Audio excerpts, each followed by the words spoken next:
OK. Donc, on peut parler de l'opération Torche, le débarquement allié en Algérie et de l'importance du rôle de la résistance juive à Alger.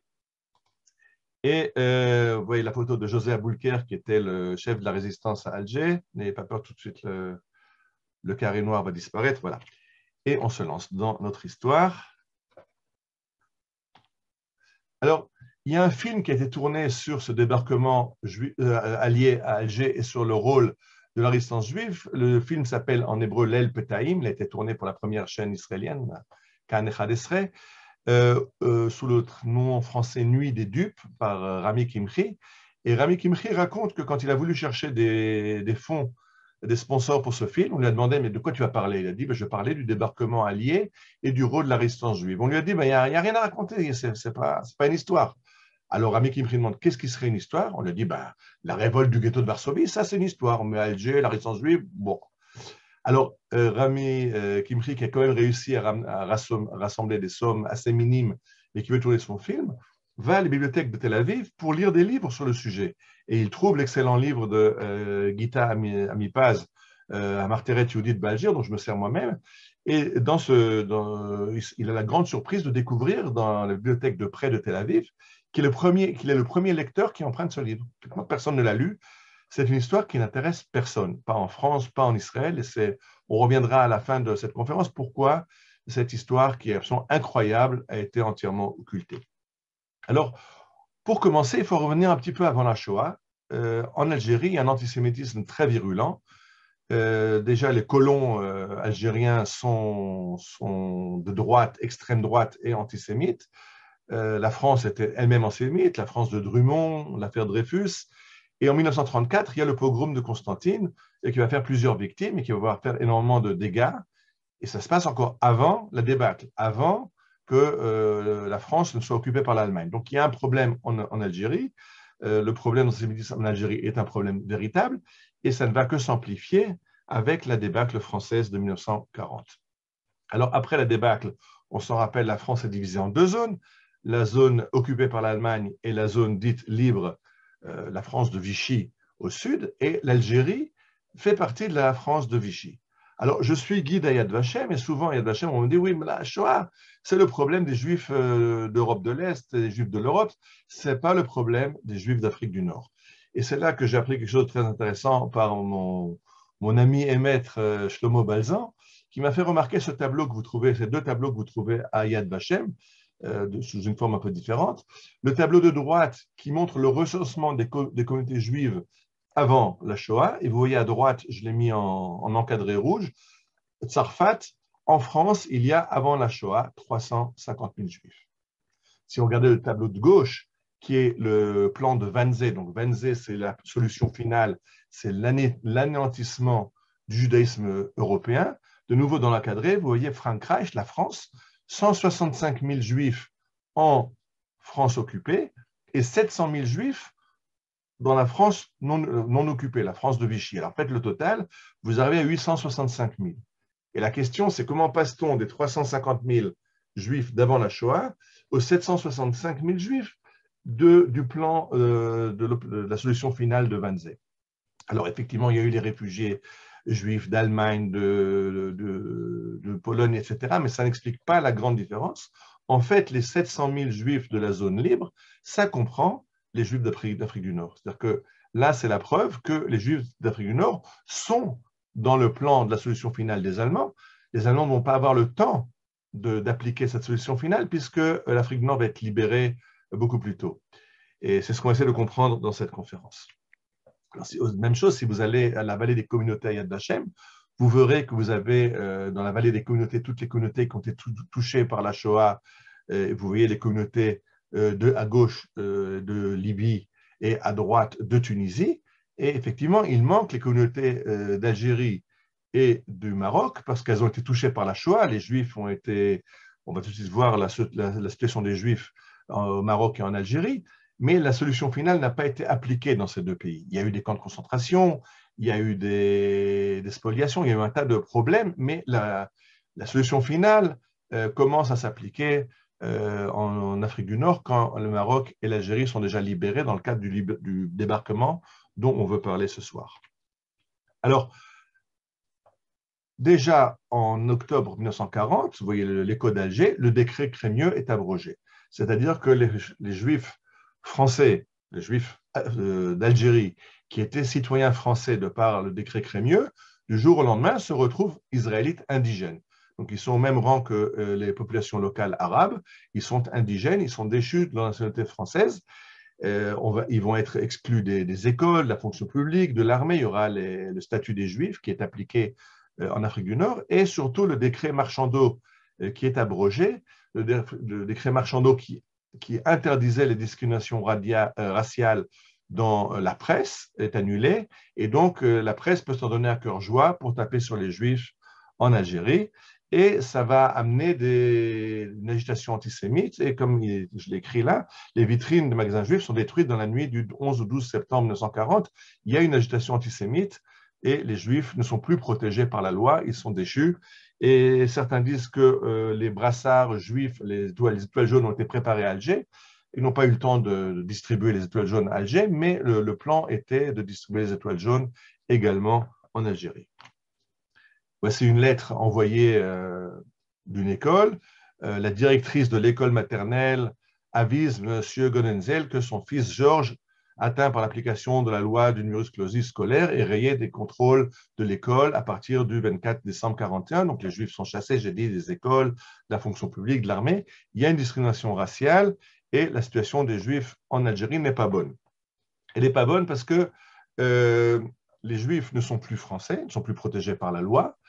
Et en fait, la France de Vichy en Algérie est aux mains de collaborateurs de Vichy, qui, j'ai expliqué tout à l'heure que les colons étaient très antisémites, alors c'est des pétainistes remontés contre les Juifs, et donc la situation est même pire encore qu'en France métropolitaine.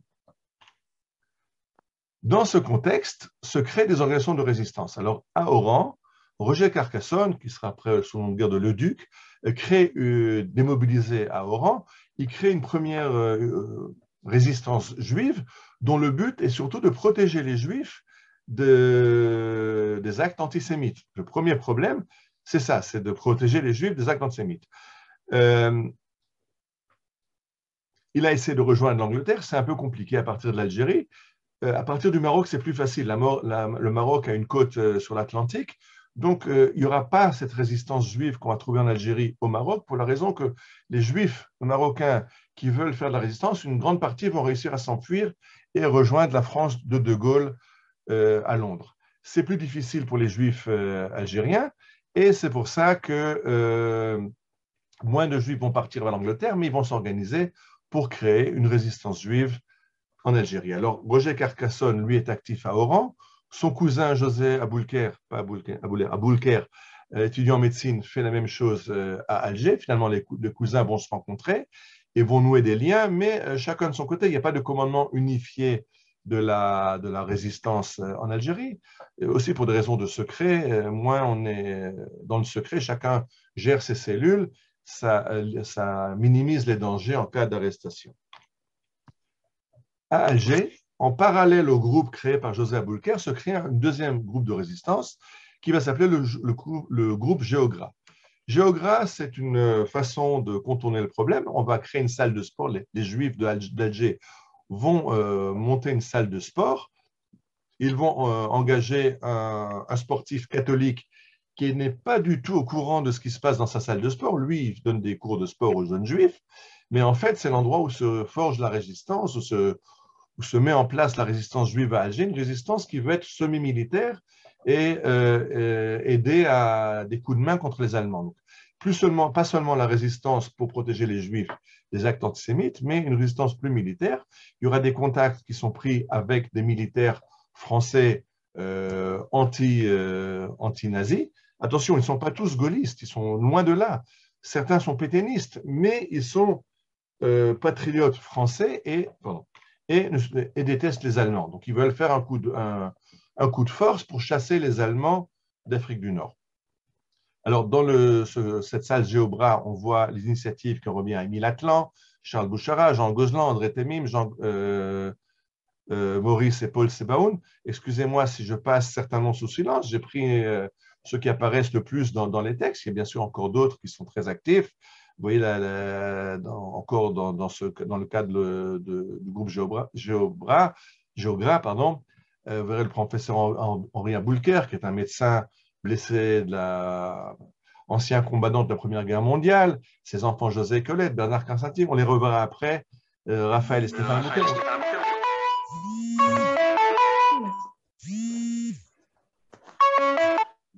Nicole, Nicole. Il y a pardon, je m'excuse. Désolée.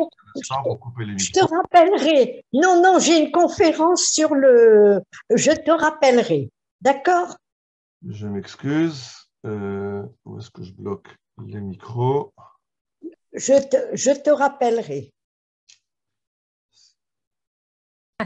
C'est Madame Asraf.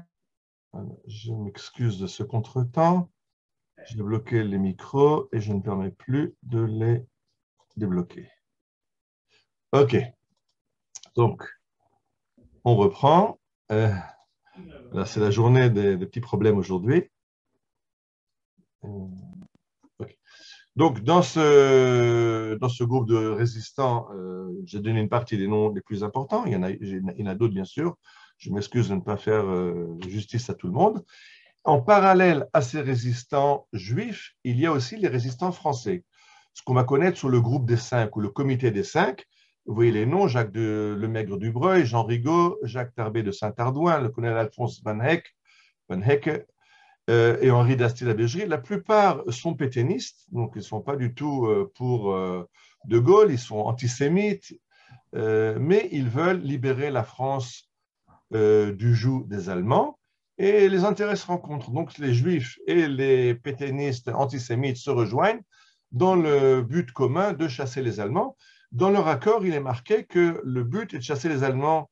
Une fois que les Allemands seront chassés, alors chacun redeviendra autonome et pourra, les pétainistes pourront faire la chasse aux Juifs, les Juifs pourront faire autre chose. Chacun retrouvera son autonomie. Mais pour l'instant, il faut s'unir pour chasser les Allemands. Le colonel Van Hecke, qui dirige les chantiers de jeunesse, qui sont le mouvement de jeunesse des pétainistes, va donner en fait un permis de voyage, de circulation à Henri d'Astier de la Vergerie, qui est en fait le plus sérieux du groupe des 5. Le jour de la libération, on ne rencontrera que Henri d'Astier de la Vergerie. De façon bizarre, les 4 autres seront absents du débarquement, seront absents de l'action de la résistance. Mais ils ont aidé à la préparation du débarquement à Alger. Ils ne seront pas là le jour le plus important, mais ils auront leur place dans la préparation. Alors, ce qui est important, c'est que parmi ces confédérés, ces résistants français, il y a des personnages militaires qui sont très importants parce qu'ils ont une formation militaire. Ils pourront tirer les plans. Ils ont les contacts avec les Américains, ce que n'ont pas les Juifs résistants. Par contre, ce qui leur manque, c'est les masses. Ils sont très peu nombreux. Donc, la résistance juive va fournir le contingent de plusieurs centaines de résistants. Les quelques officiers français vont fournir les plans et les contacts avec les Américains. Donc, chacun amène sa dot dans cette union et va mettre au point cette résistance qui va aider au débarquement américain. Alors, le plus important dans ces résistants, c'est le général de division Mast, parce qu'il dirige le 10e corps d'armée, qui compte plus de 12 000 soldats à Alger. À partir du moment où il est dans la conspiration, il va être très important. Avec lui, on trouve aussi le lieutenant-colonel Jousse, et lui est major de garnison à Alger. Et lui, qui est en disgrâce et qui est officier du 2e bureau, donc du renseignement militaire, il profite de sa position pour fournir des renseignements aux Alliés. Donc, ces deux officiers supérieurs, on va les retrouver dans le débarquement. C'est eux qui vont encadrer, qui vont donner les plans, qui vont aider, qui vont dire à la résistance juive quoi faire, mais la résistance juive va fournir le contingent qui va opérer les actions qu'on va voir tout de suite. Alors, Henri Aboulker, qui est un médecin renommé à Alger, propose son appartement du 26 Michelet pour être le quartier général de la résistance. Alors, je dis, il y a la salle de Géobras où se rencontrent, mais aussi les chefs se rencontrent au 26 rue Michelet dans la maison d'Henri Aboulker. dont le fils José et sa fille Colette seront très actifs dans ce mouvement de résistance. Alors, les Alliés décident de débarquer en Afrique du Nord. L'opération va s'appeler l'opération Torche. Et la date choisie, c'est le 8 novembre 1942. Ça va être un tournant dans la Seconde Guerre mondiale parce que jusqu'à ce moment-là, les Alliés n'ont essuyé que des défaites. Ils ont été repoussés par les Allemands en Afrique du Nord, en Europe, en Russie. On va de défaite en défaite. Et les Russes, qui sont vraiment très pressés par les Allemands, supplient les Alliés d'ouvrir un second front. Alors, les Américains voudraient bien ouvrir un second front en France. Ils ont fait une tentative de débarquement à Dieppe qui a été un échec. Et Churchill n'a pas très envie d'un débarquement en France. Il a très très peur que ce débarquement échoue et alors les Allemands seront sur pied de guerre pour envahir l'Angleterre. Donc lui, ce qu'il préfère, c'est un débarquement en Afrique du Nord, surtout que ça va permettre de soulager un petit peu les forces de Montgomery qui sont dans le désert de Libye, qui essayent de freiner l'avance de Rommel vers les champs de pétrole de l'Irak. Et les Américains acceptent et finalement, le débarquement va se passer donc non pas en France, mais il va être en Afrique du Nord. Et de là, ce serait une base de départ pour attaquer vers l'Europe et aussi les forces de Rommel, de l'Africa Corps en Afrique du Nord. Ça, je viens de le dire. Alors, dans le cas de ce débarquement, les Alliés, en fait, c'est les Américains et les Anglais. Ils ne mettent pas De Gaulle dans le secret du débarquement. De Gaulle fulminera bien sûr quand il sera mis au courant plus tard, mais ils n'ont pas confiance en De Gaulle. Ils pensent que De Gaulle n'arrivera pas à rallier l'armée française, que l'armée française, elle est pétainiste. Et donc, il faudrait un général pétainiste qui pourra rallier l'armée française et la faire basculer dans le camp des Alliés. Parce qu'en Afrique du Nord, il y a 200 000 soldats français. Donc, le plan des Alliés, c'est qu'on va débarquer, on va retourner la situation, et les Français d'Algérie vont se joindre aux forces anglo-américaines, ou américano-anglaises, pour prendre l'Afrique du Nord. Mais pour ça, il faut laisser De Gaulle en dehors du débarquement, parce que De Gaulle n'a pas la cote parmi ces soldats pétainistes de l'armée d'Afrique. Donc, les Américains envoient un envoyé spécial en Afrique du Nord, il s'appelle Robert Murphy, et lui commence à contacter les noms que vous avez vu avant, le colonel Jousse, le général Mast, Henri d'Astier de la Vigerie et Mojès Aboulker pour commencer à mettre au point les plans du débarquement avec la résistance en Algérie. Et ça aboutit à des accords, les accords de Cherchell. La rencontre se fait à Messelmoun, près de Cherchell. Il s'agit du 21 au 22 octobre, donc c'est 10 jours avant le débarquement allié, 15 jours avant le débarquement allié. Dans cette réunion sont présents Robert Murphy, qui est le grand artisan, le général Clark, qui est l'adjoint d'Eisenhower, donc le général en chef américain. Pardon, je m'excuse un instant. Okay. Ces accords de Cherchell, il participe Bernard Karsenty, qui est l'adjoint de José Aboulker, donc qui représente la résistance juive. Et là, ils mettent au point le débarquement et le rôle que va avoir la résistance pour permettre ce débarquement des Alliés. Maintenant, ce qui est problématique dans ces accords de Cherchell, c'est que, comme j'ai expliqué, les Alliés ont énormément besoin de l'armée française d'Afrique du Nord. Donc, ils vont donner une grande part aux pétainistes.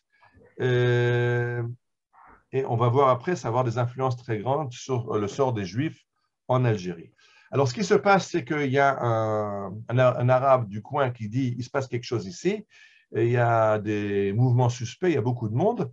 Effectivement, les Américains étaient venus par sous-marin à Cherchell, il y a les Français de la résistance qui arrivent là-bas, et la chance a été que cet indigène va à la police déclarer qu'il y a une réunion secrète. Alors, le chef de la police là-bas est un résistant.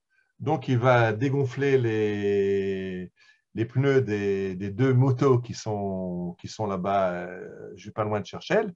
Et finalement, le temps que la police arrive à cheval jusqu'à la maison, ils arrivent là-bas. Et puis, effectivement, le commissaire résistant, je leur montre la voiture de Robert Murphy, qui est qui est le diplomate américain, qui est l'ambassadeur américain en fait en Algérie. Il dit voilà, c'est une fête, l'ambassadeur d'Amérique est là, il y a des dignitaires qui sont en fête, et puis la police renonce et ne pousse pas plus loin sa perquisition sur ce qui se passe à Cherchell. Et donc, le plan est mis au point, on peut lancer le débarquement.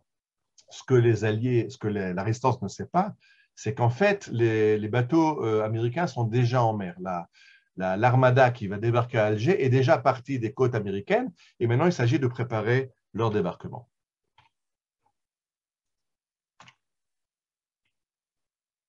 Pardon. Alors, le plan du débarquement, c'est que la résistance s'engage à neutraliser pendant au moins 2 heures le corps d'armée le corps d'armée français à Alger. C'est-à-dire que les Américains disent si on est attaqué pendant qu'on débarque, on est très faible au moment du débarquement. Si les 12 000 hommes du corps d'armée d'Alger nous tirent dessus, ça va être difficile de débarquer. Et donc, on demande à la résistance de bloquer l'armée française pendant 2 heures, le temps de permettre aux Américains de débarquer. Et dans 2 heures, les Américains feront la jonction, prendront le relais et la résistance pourra arrêter son opération. Maintenant, il faut aussi un général français qui va accepter après de diriger l'armée française et qui serait susceptible de rallier à lui l'armée française d'Algérie. Et les Américains décident de choisir le général Giraud. Le général Giraud, c'est un pétainiste, c'est un antisémite avéré, mais il a une certaine auréole de gloire parce qu'il a réussi à s'évader d'une prison allemande. Et donc, les Américains lui proposent de venir participer au débarquement et prendre le commandement des forces françaises en Algérie. Giraud accepte, on l'amène par sous-marin à Gibraltar pour participer au débarquement, mais Giraud a une petite demande. Je suis d'accord de venir, je suis d'accord après de prendre le commandement des forces françaises d'Algérie, les 200 000 soldats de l'armée d'Afrique, mais je veux être le général en chef de ce débarquement américain. Ça, bien sûr, les Américains n'ont aucune intention de lui donner le débarquement, de le mettre sous son commandement. On ne sait pas s'il est entièrement loyal. Il est français, il vient d'arriver. C'est une opération américaine. Il ne s'agit pas de lui donner le débarquement et ça aura son prix, on va le voir tout de suite. Alors, le plan de débarquement, c'est 3 forces américaines qui vont débarquer. Une force qui débarque au Maroc, une force qui débarque à Oran et une 3e force qui débarque à Alger. Comme j'expliquais, au Maroc, il y a un petit peu moins de résistance organisée, donc là-bas, les Américains n'ont pas tellement de soutien, mais ils espèrent le soutien de la résistance juive à Oran, juive et les officiers français à Oran, mais surtout à Alger, Alger qui est le centre, qui est la capitale de l'Algérie, donc le centre aussi de l'armée, le centre de commandement de l'armée française d'Afrique du Nord. Alors, le plan est tout simplement génial. Jousse, le colonel Jousse, qui est le commandant de la place d'Alger, lui connaît le fait qu'il y a un plan du maintien de l'ordre. C'est quoi le plan de maintien de l'ordre? Ce plan stipule qu'en cas de débarquement allié, alors les forces françaises devront aller s'opposer au débarquement des Alliés, et pour ce faire, tous les points stratégiques d'Alger vont être gérés en fait par une milice civile. Il y aura une milice civile qui va prendre les points stratégiques, qui va relever l'armée pour que l'armée puisse aller prendre ses postes sur les plages et tirer sur les forces de débarquement. Alors, pour ce faire, la milice recevra des brassards où il y aura marqué « volontaire de la place », vous voyez à gauche en bas un de ces brassards, « volontaire de la place », et ils ont des ordres de mission, ils se présentent, ils relèvent les soldats français et permettent aux soldats français de retourner à leur caserne pour aller prendre les armes contre les Alliés. Alors, le plan est très simple. Là, les résistants de José Aboulker, parce que j'expliquais, les Français, il y a quelques officiers qui mettent en point le plan, mais ils n'ont pas les masses de combattants dont ils ont besoin, et donc c'est la résistance juive qui va fournir les combattants. Ils vont recevoir ces fameux brassards de volontaires de la place. Certains anciens officiers de l'armée française juifs vont venir comme officiers, soi-disant officiers. Ils vont venir des ordres de mission qui ont été émis par Jousse de prendre le contrôle des points stratégiques. Ils vont renvoyer les soldats français dans leur caserne. Alors là, et prendre position les points stratégiques. La poste, le central téléphonique, le commissariat central d'Alger, le commandement de la place d'Alger, et la villa du maréchal Juin, qui est le commandant suprême des forces françaises en Algérie. Et bien sûr, une fois qu'ils auront fait ça, il faut encore une chose, c'est neutraliser les officiers français pour éviter qu'ils ne prennent leurs hommes dans les casernes et qu'ils n'aillent attaquer la résistance et ultérieurement les Américains. Donc ça, c'est le plan. Alors ce plan est mis en place sous le sceau du secret, dans le film, et à 10 heures du soir, le 8 novembre, Radio Londres émet le message, Allô Robert, Franklin arrive, c'est le message du débarquement. José Aboulker a reçu, était déjà au courant un petit peu en avant, mais maintenant, à 22 heures, le débarquement commence. Et bien sûr, avec le débarquement commencent les problèmes. Tout d'abord, la résistance devait fournir 800 personnes, 800 soldats, 800 civils résistants qui vont appliquer ce plan, qui vont neutraliser les 12 000 soldats français à Alger et les points stratégiques. Il y en a seulement 400 qui se présentent. Et sur ces 400, bien sûr, il y a 85% de juifs. Donc une grande partie ont eu peur au dernier moment. Les Américains avaient aussi promis des armes qui devaient débarquer 2 jours avant. Les armes ne sont pas arrivées, n'ont pas été fournies. Donc l'opération commence avec très peu d'armes, et les armes ne sont pas des armes modernes de guerre, mais c'est des vieux fusils de la Première Guerre mondiale. C'est avec ça que la résistance doit remplir sa mission, et il n'y a que 400 résistants qui arrivent. OK. Excuse, j'ai bloqué les micros. Les micros sont de nouveau ouverts.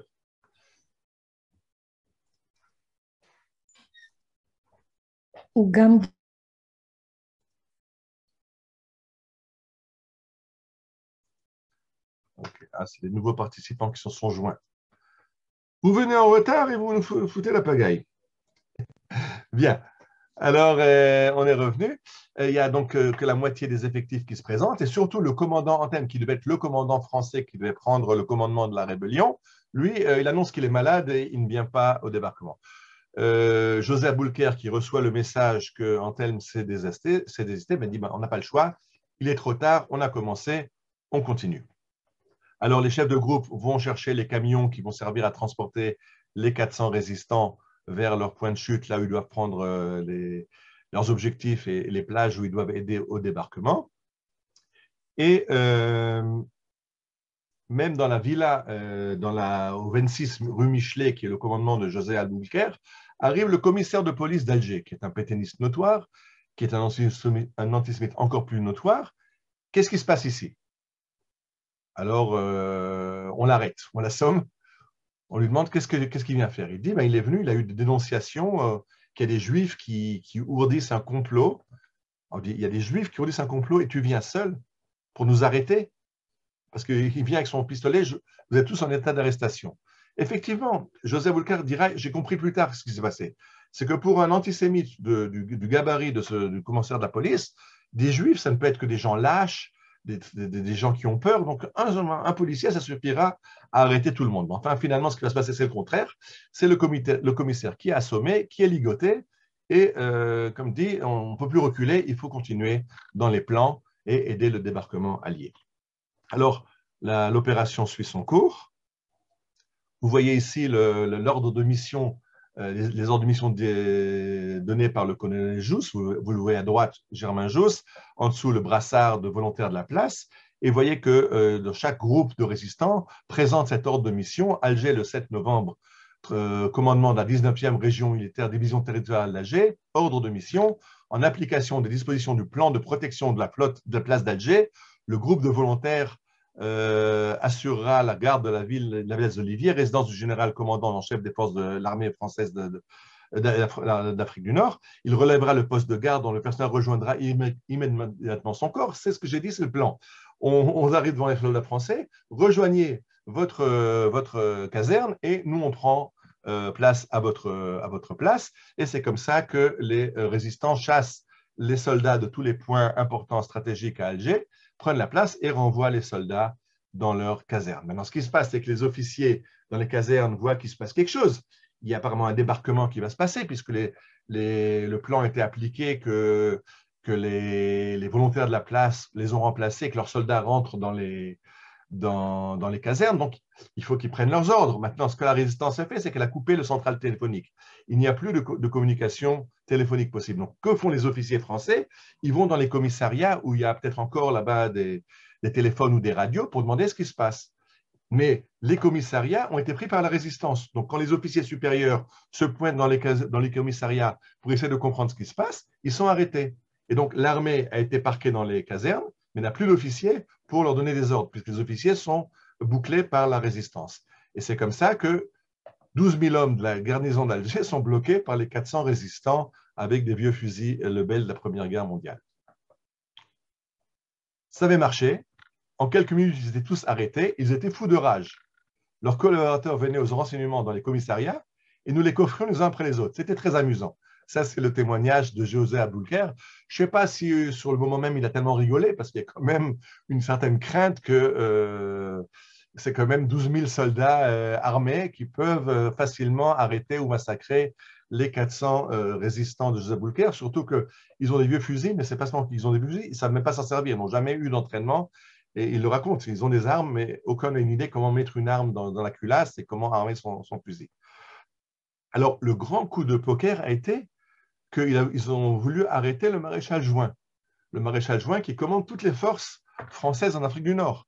Un maréchal de France, il est arrêté dans sa villa. Même chose, même système. C'est-à-dire que les résistants arrivent au poste de garde, disent aux gardiens, vous êtes relevés, allez rejoindre votre unité. Et le commandant lit cet ordre de mission, il dit OK, il s'en va avec ses soldats. Le maréchal Juin qui sort de la villa demande mais qu'est-ce qui se passe ici? Qui êtes-vous? Alors le commandant des résistants, qui était un ancien lieutenant démobilisé de l'armée française, lui dit je n'ai pas d'ordre à vous rendre. Et Juin, dépité, qui dit OK, vous serez jugé, mais pour l'instant, il rentre dans sa maison et il est mis aux arrêts. Maintenant, le coup de poker terrible, c'est que par hasard, enfin, par la Hashgacha, se trouve dans la villa du maréchal Juin l'amiral Darlan. Or, l'amiral Darlan, c'est le bras droit de Pétain. Il est venu à Alger parce que son fils est malade, il est venu rendre visite à son fils. Alors maintenant, les résistants ont emprisonné le maréchal qui commande toute l'armée d'Afrique et le bras droit de Pétain qui pourra donner des ordres parce qu'il est connu de l'armée française. C'est quand même le bras droit de Pétain. C'est quelqu'un de très important dans le régime de Vichy. Les résistants racontent qu'ils ont vu une jeep qui est venue libérer Juin, le protéger, et je ne me rappelle plus comment il s'appelle, on va faire son nom tout à l'heure, si je ne me trompe pas, c'est Bernard Pamphile, je ne suis pas sûr, qui dit à la jeep venue en rescousse, vous n'avez pas besoin de rester ici, je suis là, il est en uniforme de lieutenant français, je suis là et je protège le maréchal. Et donc la jeep qui est venue s'en va, et c'est les résistants qui restent maîtres de maréchal Juin et de l'amiral Darlan. On a vu arriver. Et alors là, justement, vous avez le détail. Bernard Pamphile, voilà, c'est ce que je cherchais, qui occupe la villa du maréchal Juin et de l'amiral Darlan. Jacques Zermatt qui occupe la préfecture. Jean Dreyfus à la Grande Poste. À la Grande Poste, il est là-bas avec Martial Timsit. Et alors là, de nouveau, c'était extraordinaire parce qu'ils avaient la Grande Poste, mais les portes sont fermées à clé. Alors ils toquent aux portes, personne ne leur ouvre. Passe dans la rue une patrouille de police qui demande mais qu'est-ce qui se passe, c'est quoi ce boucan? Et alors ils disent la patrouille de police, on a des ordres de mission, on doit investir la Grande Poste et ils n'ouvrent pas. Alors c'est la police qui fait ouvrir la Grande Poste pour que les résistants puissent prendre la poste. De nouveau, c'est incroyable. Paul Ruff qui prend le central téléphonique. Et vous voyez la liste des opérations des résistants. Alors vous voyez la photo ici de l'amiral Darlan qui est à gauche, à côté de Pétain et de Göring, donc c'est vraiment une grosse huile du régime de Pétain, qui se trouve prisonnier de quelques juifs résistants d'Alger. Vous comprenez, quelques juifs résistants d'Alger ont pris un des plus grands le second dignitaire français de la France de Vichy.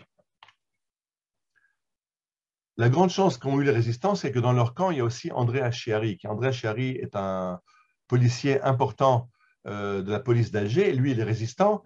Et des fois, quand il y a des résistants qui ont été arrêtés, il les a fait libérer. Il les emmène en prison, mais la voiture au tournant d'une rue, elle les lâche dans la nature et les libère. Et c'est lui qui, comme il dirige un poste de police, il va laisser seulement le central de téléphone de la police. Je rappelais tout à l'heure au départ que les officiers vont venir dans les postes de police pour prendre leurs ordres, et là, il peut les enfermer, les boucler avec l'aide des résistants. Donc, c'est très important aussi d'avoir un responsable de police. On a déjà parlé tout à l'heure qu'aux accords de Churchill, c'était un policier résistant qui avait fait en sorte que le général Clark américain ne soit pas découvert et la conspiration de Churchill ne soit pas découverte. Alors, avoir des policiers dans le camp de la résistance, c'est très important. Achiari en était un des plus importants. Regardez ce qui est marqué au bas de ce diaporama. Delgove, le chef de la police politique de Vichy, alerté par une dénonciation anonyme, vient voir ce qui se passe. Il est arrêté par André Achiari dans l'escalier. Il est ficelé, enfermé dans un placard de la chambre du fond, avant d'être transféré plus tard dans une cellule commissariat central. En fait, c'est ce que j'ai rappelé tout à l'heure avec José Aboulker. Donc, à partir de 10 h du soir, la résistance est rentrée en action. Ils ont mobilisé leurs forces. Ils ont arrêté les dignitaires, le haut gouvernement français. Ils ont enfermé les soldats dans leurs casernes. Ils ont pris les points stratégiques. Les Américains peuvent arriver et à 2 h du matin, ils arrivent et ils débarquent.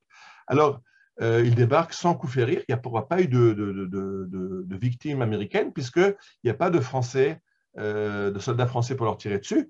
Très différent de ce qui va se passer au Maroc et à Oran. On y reviendra tout à l'heure.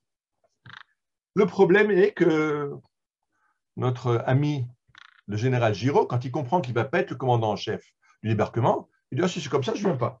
Et lui, il traîne à Gibraltar et il fait retarder de plusieurs heures, il n'embarque pas. Et quand le débarquement a lieu, Giraud est toujours encore à Gibraltar. Alors qu'on a besoin de Giraud pour prendre le contrôle des forces françaises d'Alger, lui, pour des raisons de prestige, si c'est pour me le général en chef, je ne viens pas. Et il est resté à Gibraltar.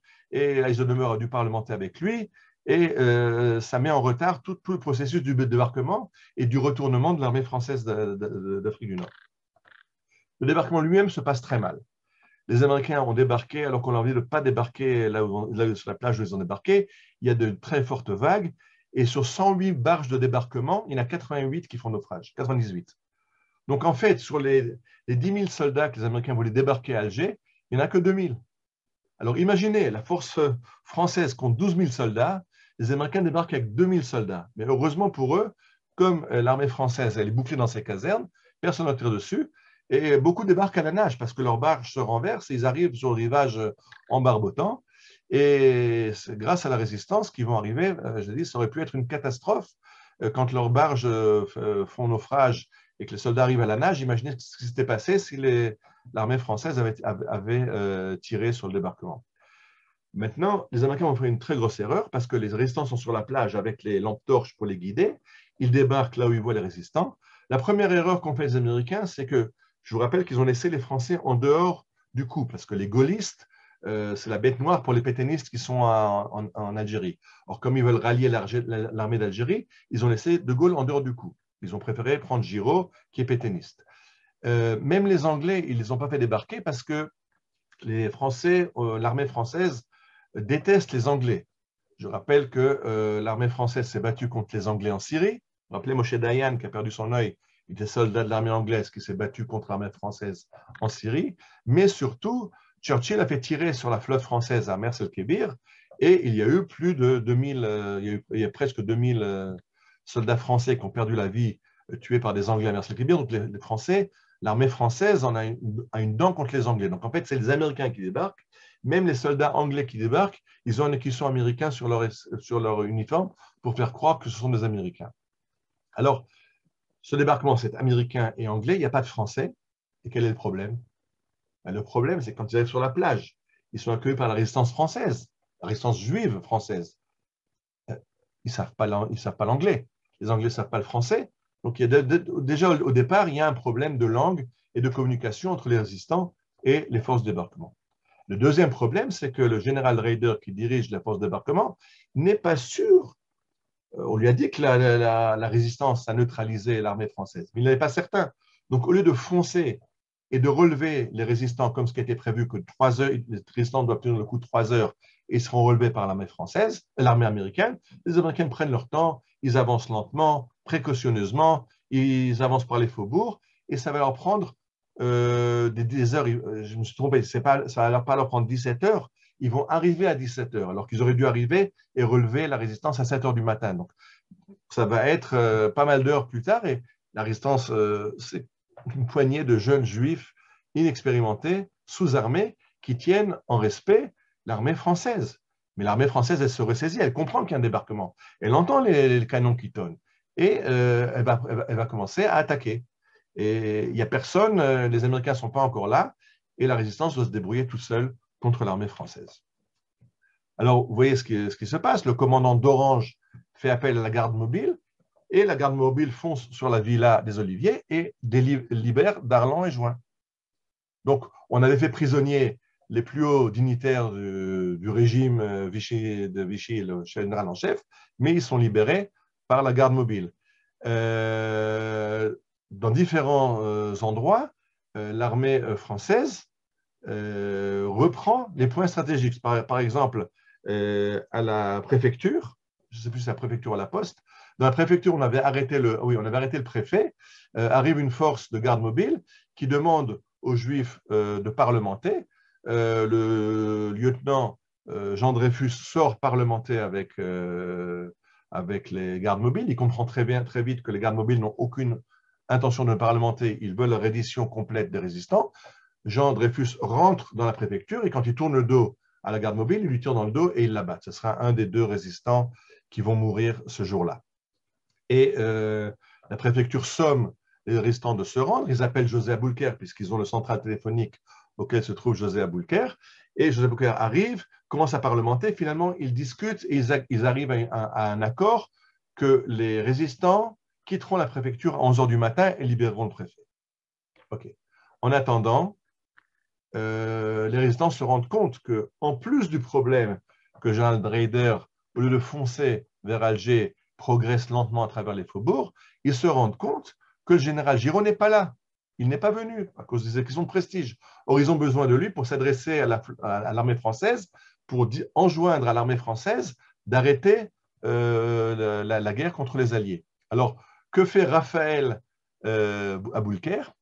Il lance un message à Radio Alger en imitant la voix du général Giraud. Il enjoint aux forces françaises de se joindre aux Alliés et d'arrêter la résistance. Du coup, les gardes mobiles qui étaient venus déloger les résistants de la préfecture disent « Ok, on arrête le combat contre les Alliés, donc vous quitterez la préfecture quand vous voudrez. » Martial Timsit d'ailleurs raconte dans ses mémoires que quand il quitte la préfecture, il s'enfuit, il fonce à la maison où sa mère l'attend avec un balai. Sale voyou, où tu as découché cette nuit, toute la nuit je me fais des soucis, où tu étais. C'est des jeunes gosses de la résistance qui ont mis en échec l'armée française pour permettre le débarquement. Comme je vous remarquez, Jean Dreyfus et Alfred Pillaport sont tués, c'est les 2 victimes de la résistance. L'Écho d'Alger publie le lendemain, il semblerait que dans la nuit, le siège du gouvernement général, la préfecture, la poste étaient neutralisés par des éléments sympathisants avec les forces de débarquement. Comme j'ai dit, les 5 ont mystérieusement, donc les officiers français ont mystérieusement disparu. Et c'est la résistance juive qui fait le boulot avec les 400 présents qui se présentent pour l'action. La prise d'Alger se fait donc en un jour grâce à la résistance juive, alors qu'à Oran et au Maroc, les généraux de Vichy vont faire tirer sur le débarquement. Alors, au Maroc, il y aura des combats pendant 3 jours. À Oran, ça va durer pendant plus d'1 journée et il y aura 600 morts parmi les forces de débarquement. Ça va s'arrêter au bout d'1 jour parce que Darlan, libéré, va être convaincu par Roosevelt de donner l'ordre de cesser le feu aux forces françaises. Donc, à la fin de l'après-midi, Darlan donne l'ordre aux forces françaises parce que l'appel de Giraud, ils ont vite compris que c'était un fake, c'était pas vrai. Mais quand Darlan donne l'ordre de cesser le feu, les forces françaises en Algérie arrêtent le tir. Au Maroc, ça va prendre encore 2 jours d'arrêter le tir sous les ordres de Darlan. Qu'est-ce que les Alliés ont proposé à Darlan? De prendre le gouvernement de la France libre en Afrique du Nord. Donc, il va être l'équivalent de Pétain en France, il va être le commandant suprême de l'Afrique du Nord, ce qui va encore moins plaire à Giraud, puisqu'on avait proposé à Giraud d'être le commandant suprême. Il se rend compte, parce qu'il ne savait pas que Darlan serait à Alger. Du coup, Giraud se retrouve commandant des forces françaises, mais Darlan, c'est lui le patron, c'est le commandant, le directeur de toute l'Afrique du Nord française. Alors, à Oran, ce qui s'est passé, c'est qu'ils ont essayé de faire la même chose qu'à Alger, c'est-à-dire de contacter, il y avait des officiers français résistants qui devaient aider la résistance. Le problème, c'est que le lieutenant-colonel Tostin, c'est l'équivalent du lieutenant-colonel Jousse à Alger, lui va demander à son général d'aider à prendre les postes importants pour neutraliser l'armée française, mais son général, lui, ne marche pas. Ce n'est pas le général Mast, et lui, il refuse et fait interner le lieutenant-colonel Tostin. Donc, il n'y a plus l'organisation militaire qui est derrière pour donner les brassards, donner les ordres de mission, et c'est pour ça qu'en fait, la résistance ne peut pas opérer. Carcassonne va quand même donner des ordres d'aider au débarquement et d'empêcher de faire saboter le port pour que les Alliés puissent s'en emparer, mais ils ne peuvent pas neutraliser l'armée française, et donc il y aura des tirs contre le débarquement. J'ai dit, il y aura 600 victimes dans l'armée alliée, dans l'armée américaine. Alors là, quelqu'un que vous connaissez, le rabbin Albert Hazan, qui était à Oran à ce moment-là, pendant le débarquement, et lui a été arrêté. Il raconte dans ses mémoires que les Français avaient des ordres qu'en cas de débarquement allié, il y a des personnalités à arrêter, les personnalités juives, et le rabbin Hazan, lui, se retrouve arrêté. Et dans ses mémoires, vous voyez à droite ce qu'il écrit dans le livre écrit par sa fille, par Myriam Stewi, Lintoa Shamaim. Merci à Myriam pour m'avoir envoyé une photocopie de ces pages du livre. Donc, il y avait des ordres de mission en état d'urgence. Et là-bas, il y avait marqué une liste de gens à arrêter. Et c'est comme ça que le rabbin Hazan et d'autres juifs se retrouvent arrêtés à Oran. Donc, à Oran, ils n'ont pas pu remplir la même mission qu'ils ont remplie à Alger. La logique aurait été, après ce débarquement réussi à Alger, après avoir réussi à retourner Darlan et le mettre du côté des Alliés, il aurait fallu foncer vers la Tunisie. Mais les Américains se tergiversent, ils se préparent, et le général Eisenhower écrira plus tard qu'ils ont fait toutes les erreurs possibles, imaginables dans ce débarquement. Bon, c'était la première fois que les Américains faisaient une opération à grande échelle.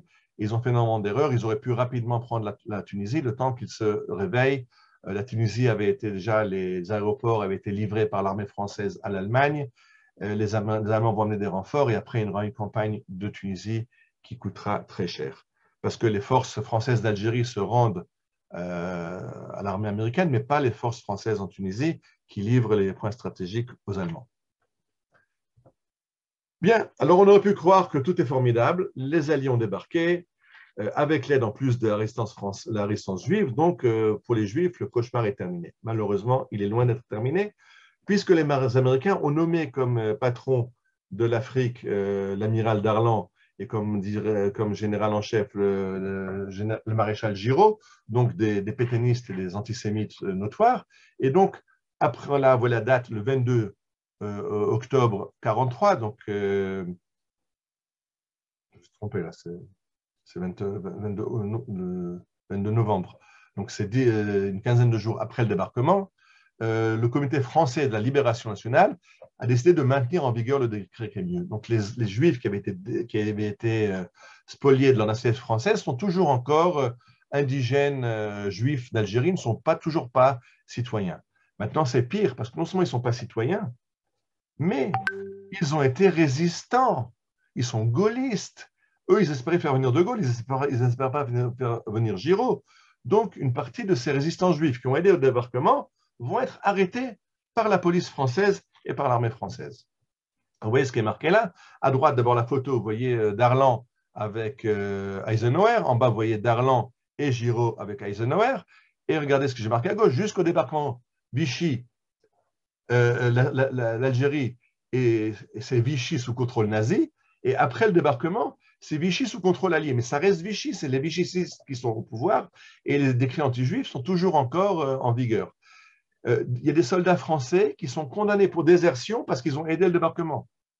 Maintenant, les résistants sont en péril, puisque maintenant, on les connaît. Avant, ils se cachaient. Ils étaient dans la conspiration, ils étaient cachés. ils étaient par petites cellules. Maintenant, ils ont agi ouvertement et la police de Vichy les connaît. Donc, il y aura une montée d'antisémitisme à Alger parce qu'on sait le rôle des Juifs dans le débarquement allié et ces gens-là sont pétainistes et anti-alliés. Donc, au contraire, s'ils avaient espéré une amélioration de la condition des Juifs, ça devient encore pire après le débarquement.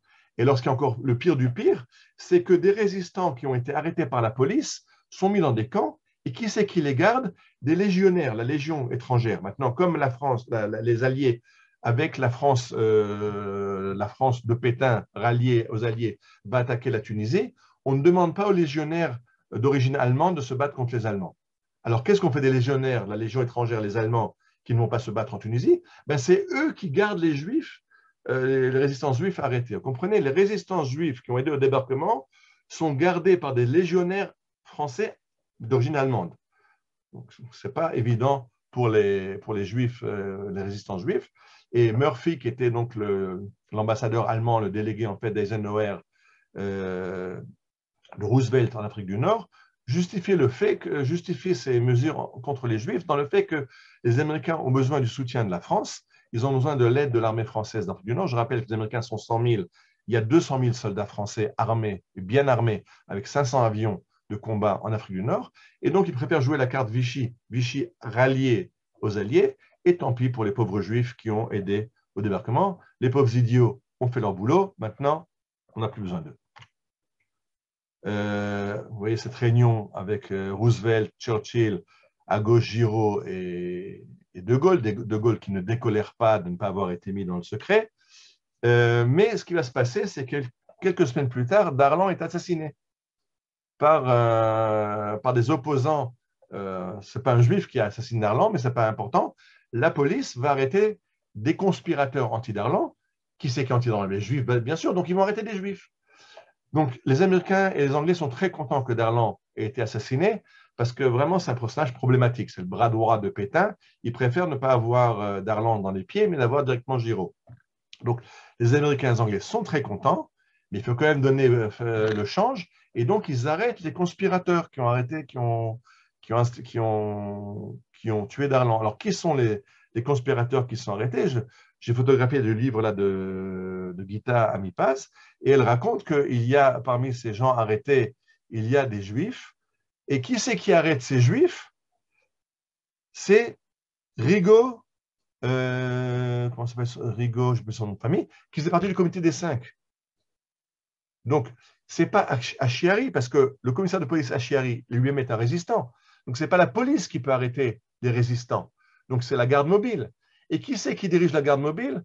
André Rigaud, qui était un des conspirés le comité des 5. Je rappelle que ceux qui ont oublié de se pointer au jour J, au jour du débarquement, qui avaient aidé à préparer les plans, mais au jour du débarquement, ils ont disparu dans la nature. Lui, tout à coup, il se retrouve maintenant vichiste. Et j'avais expliqué qu'il y avait une alliance et que les officiers de la France, les officiers français qui avaient travaillé avec la résistance, étaient foncièrement antisémites. Ils avaient besoin de la résistance parce qu'eux n'avaient pas de soldats, donc ils ont utilisé la résistance juive. Mais une fois qu'ils n'ont plus besoin des juifs, c'est eux maintenant qui mettent les juifs en prison. Incroyable. Et alors les juifs, maintenant, une nouvelle baffe aux juifs, les juifs qui veulent s'incorporer dans l'armée française pour aller se battre contre les Allemands, Giraud les incorpore non pas dans l'armée française, mais dans des unités de soutien, dans des bataillons du génie. Alors vous voyez les juifs là qui s'incorporent avec des pelles, avec des pioches, qui transportent des bennes, et c'est une baffe, de nouveau, c'est une baffe terrible. Ces juifs qui se sont battus, qui sont venus armés, sans armes, avec le peu d'armes qu'ils avaient, pour neutraliser l'armée française. Maintenant que l'armée française les incorpore, ils les incorporent dans des bataillons de travailleurs de force et pas du tout dans des bataillons combattants. Alors, Henri Aboulker va essayer d'user de son influence pour faire fléchir Giraud pour qu'il soit engagé dans l'armée comme soldat et pas comme aide de terrassier, mais les Français refusent. Et en fait, on va retrouver dans un document secret, top secret, classifié, qu'une des raisons pour lesquelles Giraud ne voulait pas que les Juifs soient combattants, c'est pour éviter qu'après la guerre, ils aient le statut d'anciens combattants. Ancien combattant, en France, un statut honorifique, honorable, avec des avantages sociaux, etc. Et pour éviter qu'après-guerre, les Juifs ne puissent prétendre au statut d'ancien combattant, on ne les incorpore pas dans la force combattante. Alors que c'est eux qui ont permis le débarquement allié à Alger. Alors, Giraud, vous voyez là de dos, qui avait abrogé le décret, qui n'avait pas remis le décret Crémieux en vigueur, finalement, quelques mois plus tard, il faut quand même, sous la pression de l'opinion internationale, qu'il décore des Juifs qui ont participé au débarquement et qui ont aidé au débarquement. Et là, vous voyez à sa droite, juste là, le plus grand, c'est Bernard Karsenty, à gauche, Raphaël Aboulker. Donc, la mort dans l'âme, Giraud décore des Juifs de la croix militaire pour leur action au sein du débarquement. Et là, vous voyez Colette Aboulker, donc la sœur de José Aboulker, qui reçoit la croix de guerre à Alger. Mais regardez, j'ai exprimé en gras la date, en juillet 1948. C'est bien après les événements. Donc, ça a pris un certain temps, pour ne pas dire un temps certain, pour que la France reconnaisse l'importance de la résistance juive à Alger et décore les participants en leur donnant la croix de guerre. Alors, à partir de là, l'Afrique du Nord, bien sûr, ça va être le tremplin qui va permettre d'envahir l'Europe. Il y aura le débarquement en Sicile, le débarquement en Provence, et après, c'est la fin du Reich. Mais en fait, c'est la première victoire, le débarquement en Algérie, c'est la première victoire alliée. Juste après, il y aura la victoire à Stalingrad, il y aura El Alamein. Donc, c'est le retournement de la campagne de la guerre jusqu'à le débarquement à Alger. Les Alliés n'ont subi que des revers. À partir du débarquement à Alger, ils n'auront que des victoires. Mais donc, c'était un tournant important dans la guerre et on a occulté la part de la résistance juive dans ce débarquement. Pourquoi? Alors, pourquoi? Il y a deux témoignages que j'ai mis à droite. Un de Jean Daniel, le futur, qui était après le rédacteur en chef du Nouvel Observateur, qui dit, vous comprenez ce que ces Juifs ont fait? Des jeunes Juifs, sans aucune expérience militaire, ont coffré un maréchal de France, le maréchal Juin. En France, un maréchal, c'est quelqu'un.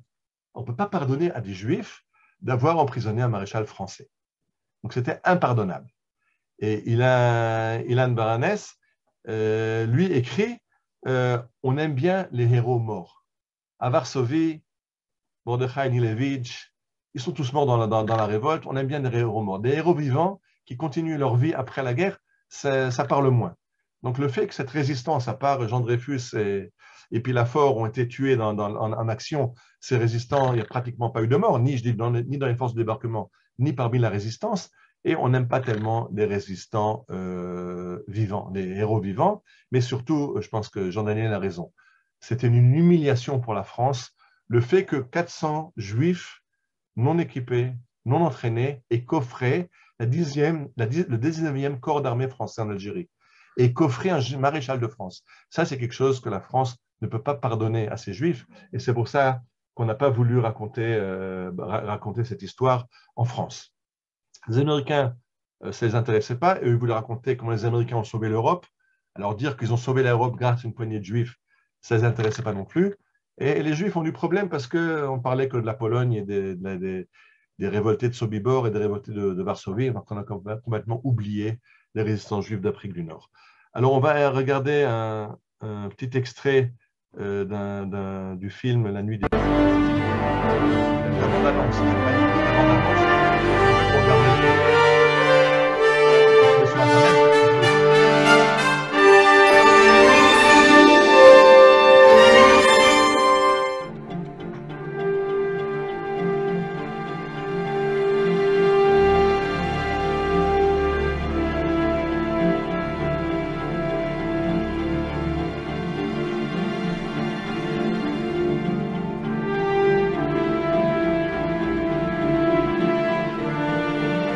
Deux jours avant le débarquement américain, j'ai un ami qui me dit « Martial, est-ce que tu veux participer au débarquement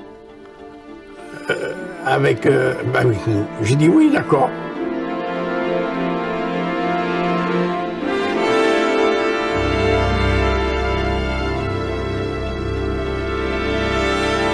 sur les hauts d'Alger. Cette ville-là, c'est actuellement l'ambassade de France. Et on m'a dit, bah, vous, puisque vous êtes dans l'armée, comme aspirant, vous allez prendre le commandement.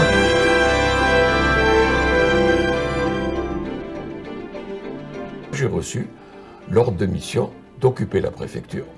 Ce qu'on avait fait, c'est de couper toutes les communications.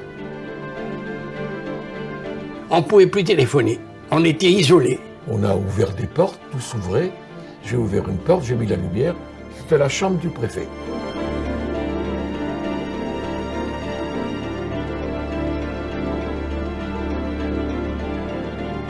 À 2 h du matin, on a entendu les premiers coups de canon de la flotte américaine.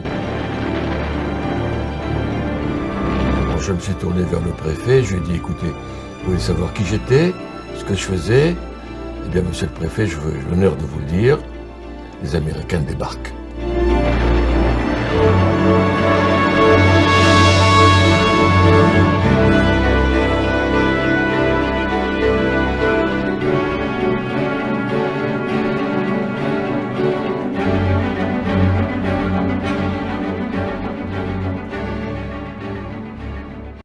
Bien, j'ai mis cette bande-annonce du film pour que vous puissiez voir les témoignages. Donc, on a vu les témoignages de gens qui ont participé à ce pamphlet, Tim Seed, qui ont participé, et d'autres qui ont participé à cette action absolument incroyable de la résistance juive à Alger.